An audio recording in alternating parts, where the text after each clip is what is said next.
Hello बच्चों, आप सभी का स्वागत है हमारे इस क्लास में। आज आप लोगों को बताने वाले हैं संख्या के प्रकार और विशेष करके हम देखेंगे सम संख्या और विषम संख्या के विषय में। तो यहाँ पर सबसे पहले आप संख्याएं में देख रहे हैं प्राकृत संख्या, नेचुरल नंबर किसे कहते हैं। देखिए, वह संख्या जो गिनती करने में काम आए, गणना करने में जो संख्या प्रयुक्त लाई जाती है उसको हम प्राकृत संख्या कहते हैं। जैसे हम कोई भी गिनती करते हैं तो शुरुआत किससे करते हैं? एक से करते हैं, फिर 2, 3, 4, 5 इस प्रकार से आगे बढ़ता जाता है। शुरुआत ही कर रहे हैं एक से, इसलिए छोटी जो प्राकृत संख्या है वो होगी एक।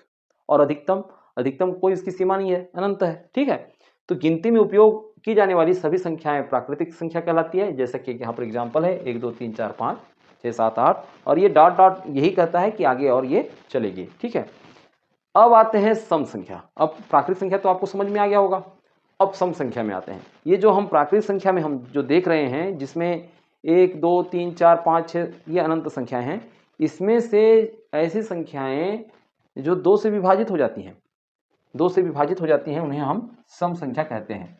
अब 2 का पहाड़ा जिसको आता होगा तो वो तो जान जाएगा, 2 एकम 2, 2 दूनी 4, 2 तिया 6, 2 चौका 8, 2 पंचे 10। तो ये जो 2, 4, 6, 8, 10, 12, 14 ये इस प्रकार से जो आ रहे हैं, ये कहलाएंगे सम संख्या। और इसको सरल कर दें, आप देख रहे हो कि इनके इकाई में आप देख पा रहे होंगे कि 2 है, फिर 4 है, फिर 6 और 8 और यहाँ पर आ गया 0, फिर 12, आपका 14, 16, 18, 20। यहाँ पर भी देखें 2 आया, फिर 4 आया, फिर 6 आया, फिर 8 आया, फिर ये 0 है। वही रिपीट हो रहा है, 2, 4, 6, 8, 0, 2, 4, 6, 8, 0। ये इस प्रकार से आगे और चलेगा। तो इकाई में यानी अंतिम अंक में आपका 2, 4, 6, 8, 0 आए तो उसको आपको क्या मान लेना है? सम संख्या मान लेना है। ठीक है, अंग्रेजी में कहें तो इवन नंबर। आ गया समझ में? ठीक है, आपको क्या करना है, कोई भी संख्या का अंतिम अंक दिखना है और अंतिम अंक में आपको इन अंकों को ढूंढना है, 2, 4, 6, 8 और 0 को। ठीक, अब बड़ी संख्या रहेगी तो उसको आप कैसे 2 से विभाजित करते रहेंगे, है ना, वक्त लगेगा, इसलिए ये सामान्य सा इसका एक ट्रिक है। ठीक है, और विषम संख्या में क्या है? विषम संख्या में आप देखेंगे तो विषम संख्या में ऐसी प्राकृतिक संख्या जो 2 से पूर्णतः विभाजित न हो। जो विभाजित हो तो सम संख्या है, इवन नंबर, और जो विभाजित न हो उसको कहेंगे विषम संख्या, ऑड नंबर। ठीक है, तो यहाँ पर आप देख रहे हैं कि जो जो बच गया आपको 2, 4, 6, 8, 0 ये तो 2 से विभाजित हो रहे हैं, वो सम संख्या कहलाए।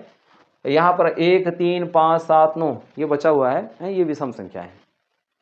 ठीक है जी, तो आप यहाँ पर अंतिम अंक में क्या देख रहे हैं?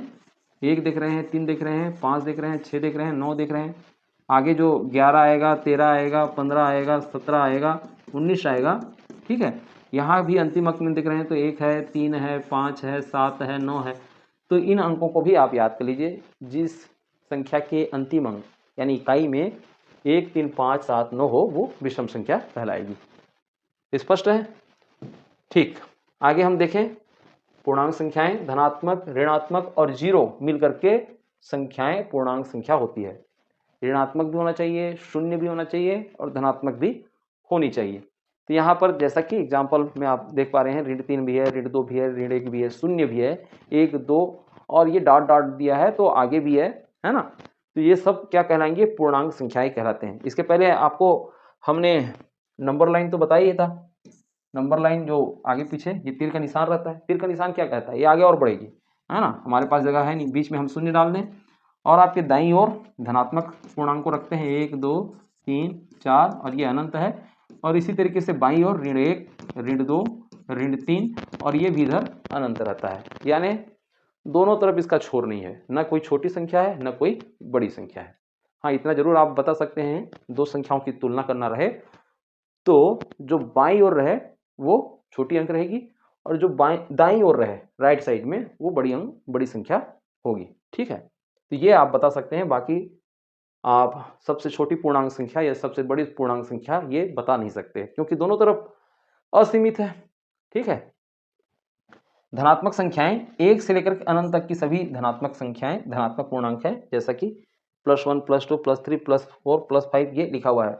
वैसे यहाँ पर हम देखते हैं कहीं पर भी प्लस लगाए नहीं लगाए हैं, लेकिन प्लस है, ये इसको अलग से लिखने की जरूरत नहीं होती। हाँ, यदि कोई संख्याएं ऋणात्मक है तो उसके आगे में हम ऋण जरूर लगाएं। ठीक है, ऋण तब की स्थिति में लगाना बहुत जरूरी है। ठीक है, तो 1 से लेकर के अनंत तक की सभी ऋणात्मक संख्याएं ऋणात्मक पूर्णांक है। ये हो गई बात। अब उदासीन पूर्णांक, ऐसा पूर्णांक जिस पर धनात्मक और ऋणात्मक चिन्ह का कोई प्रभाव न पड़े। यह 0 होता है, बीच में रहता है ना, बीच में ये रहता है, देखिए बीच में 0 है, तो ये उदासीन पूर्णांक कहलाता है। ठीक है, अब आते हैं, पहले हमने क्या जाना, प्राकृत संख्या, फिर पूर्णांक संख्या के विषय में जान गए। उससे पहले हमको जानना था पूर्ण संख्या को, लेकिन कोई बात नहीं, अभी जैसा कि आ गया है आपका अपूर्ण संख्याएं, होल नंबर, तो प्राकृत संख्या में यदि 0 भी यदि हम शामिल कर लें तो वो क्या हो जाता है, पूर्ण संख्या हो जाता है। ठीक है, शामिल कर लें, जैसा कि 1 से शुरू कर रहे थे हम प्राकृत संख्या में, 1 2 3 4 5, अभी इसमें शून्य भी शामिल कर लिया गया तो ये पूर्ण संख्या हो गया। अच्छा, शून्य को क्यों शामिल किया गया? देखिए कई बार हमको बताना रहता है कि कोई चीज कितना है, बताने के लिए अब बता सकते हो, यदि कोई वस्तु है तो उसको आप बता सकते हो, 1 बचा है, 2 बचा है, 3 बचा है, यहां तक तो आप बता सकते हो। लेकिन पता चला कि अब वो वस्तु खत्म ही हो गया है, अब है नहीं वो, तो कुछ नहीं को भी बताने के लिए आपको अंक लिखना रहेगा, तब आपको जरूरत पड़ गया शून्य की। ठीक है, तो प्राकृत संख्या में शून्य को भी शामिल किया गया और ये कहा गया कि अब संख्याएं हो गई हैं पूर्ण, पूरा हो गई हैं, पूर्ण यानी पूरा, तो पूरा हो गई है संख्या, तो शून्य क्या हो गया, फिर छोटा अंक हो गया। उसके पहले एक ही था प्राकृत संख्या में, जो छोटी प्राकृत संख्या कहने से एक, अभी छोटी पूर्ण संख्या कहने से शून्य आपको लिखना होगा, जानना होगा। ठीक है, ये हो गई संख्याओं के प्रकार। अब आगे हम आते हैं भाज्य संख्या, जिसको हम कंपोजिट नंबर के नाम से भी जानते हैं। देखिए ऐसी प्राकृत संख्या जो स्वयं और 1 से विभाजित होने के अतिरिक्त कम से कम किसी और अन्य संख्या से विभाजित हो, उन्हें भाज्य संख्या कहते हैं। अच्छा ठीक है, देखिए ऐसा कोई संख्या है नहीं जो 1 के पहाड़ा में ना आए, मतलब 1 के पहाड़ा में तो सभी शामिल हो जाते हैं। और इसके अतिरिक्त हम ये भी जानते हैं कि वो संख्या खुद के भी पहाड़ा में रहता है, लीड करता रहता है ना। अब 4 का पहाड़ा पढ़ोगे तो 4 ऊपर में रहेगा, 4 एकम 4, और 1 के भी पहाड़ा में रहेगा, तो ये तो कहना ये सभी संख्याओं के लिए लागू होगा कि वो स्वयं के पहाड़ा में रहेगा भी और 1 के पहाड़ा में भी रहेगा, है ना। अब पहाड़ा करने से आप ज्यादा समझ रहे हैं, वैसे स्वयं और 1 से वो विभाजित होगा ही हर एक संख्या, लेकिन इसके अतिरिक्त कम से कम किसी एक और अन्य संख्या से भी विभाजित हो जाता है तो उसे हम भाज्य संख्या कहते हैं। जैसे ये 4, 1 और 4 से तो विभाजित होगा ही, लेकिन एक और संख्या है 2, 2 दूनी 4, 2 से भी विभाजित हो रहा है ना। 4 जो है 2 से भी विभाजित हो रहा है, 2 दूनी 4, ये कट रहा है, विभाजित हो रहा है, तो इसलिए 4 क्या है, आपका भाज्य संख्या है। ठीक है, ये भाज्य संख्या है। और आपको जानने में ये बात जाननी चाहिए कि 4 जो है सबसे छोटी भाज्य संख्या है, 4 सबसे छोटी भाज्य संख्या। ठीक है, फिर हम 6 को भी देखें तो ये 2 के भी पहाड़ा में रहता है और 3 के में भी, 4 जो है 2 और 4 में, है ना। 9 जो है 3 के पहाड़ा में, 3 तिया 9, और 10 जो है 5 में भी रहता है ना। आपका 12 6 में भी रहेगा, तो ये सब क्या है, भाज्य संख्याएं हैं। अब आते हैं अभाज्य संख्या, फिर किसको कहेंगे, ऐसी प्राकृत संख्या जो सिर्फ स्वयं से और 1 से विभाजित हो, किसी भी अन्य संख्या से विभाजित न हो, उन्हें अभाज्य संख्या कहेंगे। तो जो भाज्य संख्या में जो जो चीज छूट गई हैं उसको हम यहां पर लिख लिए, है ना, 2 3 5 11 13 17, ऐसे आप इसको लिखेंगे ना तो आपको पता चलेगा। इसका एक स्पेशल एक और क्लास ले लेंगे अभाज्य संख्या का, बहुत बड़ा ये चैप्टर है। फिलहाल अभी ये आपको बता रहे हैं कि ये 1 से लेकर के 100 के बीच में 25 आपको मिलेंगे अभाज्य संख्या। ठीक है, यहां पर आपको ये भी जानना है कि जैसा कि हमने क्या बोला था, यहां सबसे छोटी भाज्य संख्या 4 है, वैसे ही हम यहां पर सबसे छोटी अभाज्य संख्या की बात करें तो वो है 2, और 2 ही एकलौता ऐसा है जो कि सम संख्या है अभाज्य संख्या में। बाकी जो सम संख्याएं वो तो 2 से विभाजित हो जाएंगी, तो उसका आने का तो सवाल ही नहीं होता। तो 2 सबसे छोटी सम अभाज्य संख्या है, और सबसे छोटी विषम अभाज्य संख्या कहने से 3 आ जाएगा, विषम अभाज्य संख्या। तो आप बोल रहे होंगे कि एक तो दोनों में नहीं आया, एक तो दोनों में नहीं आया, तो देखिए एक न तो उसको भाज्य मानते हैं न ही उसको अभाज्य मानते हैं। ठीक है, तो एक को आपको शामिल नहीं करना है। देखिए हम तो इसको अभाज्य संख्या का जब बड़ा चैप्टर रहता तो उसको बताने वाले थे सहअभाज्य संख्या को, लेकिन जैसा कि यहाँ पर आ गया है तो आप इसके बारे में भी जान लें।